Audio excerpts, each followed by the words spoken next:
If you want to know how I made this beautiful, totally bug-free game under extreme time pressure for my brother's birthday, then please be kind and hang on and watch till the end. It all started on a very normal Friday evening. I was just hanging around and watching my daily doses of YouTube when a thought struck me. Wasn't my brother's birthday in a few days? I surely do have a present for him, don't I? I don't have a present for my brother's birthday. That is not good. After panicking for a few hours, I had an idea. A good idea. A very good idea. I would make a game. Simple, right? What a fool I was. So I started playing and sketched out the raw plan for the game. It would be a toy-themed FPS, and that's pretty much everything to say about it.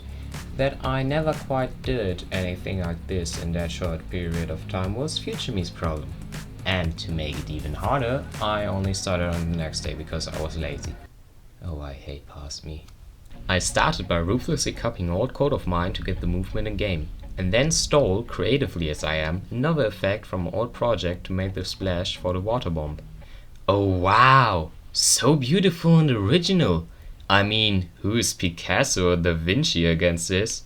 Get him out of here! After implementing the water bomb throw mechanic, the game needed a gun, and I modded one in Blender with the best reference help from the almighty Google search. Putting the gun into the game, I created Nerf darts to shoot with, what took way too long. And after that I coded the weapon switch system. Now the weapons switch every time you hit the E button. For giving the player an objective to finish each level, I quickly modded a flag to signalize the goal of the level. I figured that a flag would be a common symbol that everybody could understand and quickly connect the dots in terms of gameplay. And then I made it so that every time you come near the flag's base, the flag changes its color from red to green. Now that the basics were done, I needed to create a working enemy. To have something nice to look at, I first modded the balloon drone before I started to code the actual mechanics. In Engine, I quickly assigned some simple colored materials to the drone, and I think I hit the toy style pretty well by using very vibrant colors that really pop out of the environment. Before actually creating any enemy I first wanted to create the health system to test my idea of having to pop the balloons in order to kill the drone.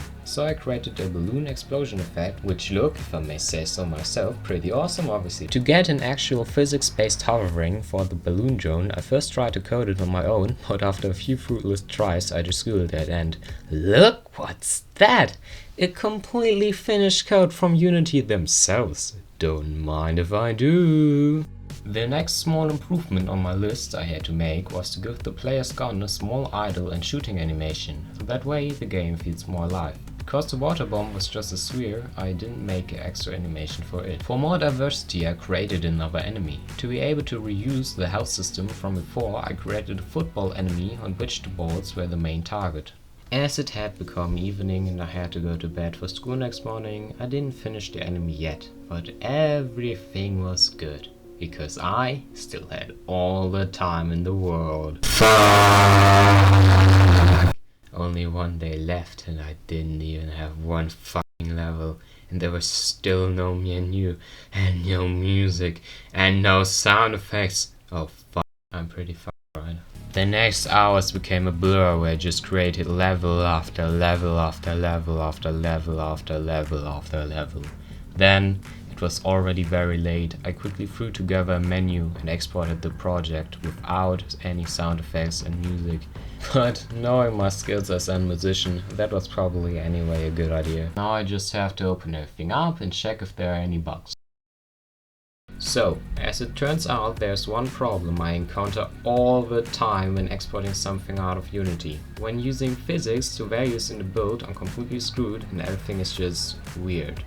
I fixed it and then exported the final version for my brother to play on the next day. So, that was me creating a game for my brother in a few days. I'll put a playthrough at the end. If you liked the video, please consider subscribing and liking the video. And if there's anything you didn't like or you especially want to see in a future video, please write a comment. Further, if you would rather like to see my videos in German, go to my other channel where all my content gets published in German. The link will be in the description. But now, enough of self-advertising, see you again and enjoy the playthrough.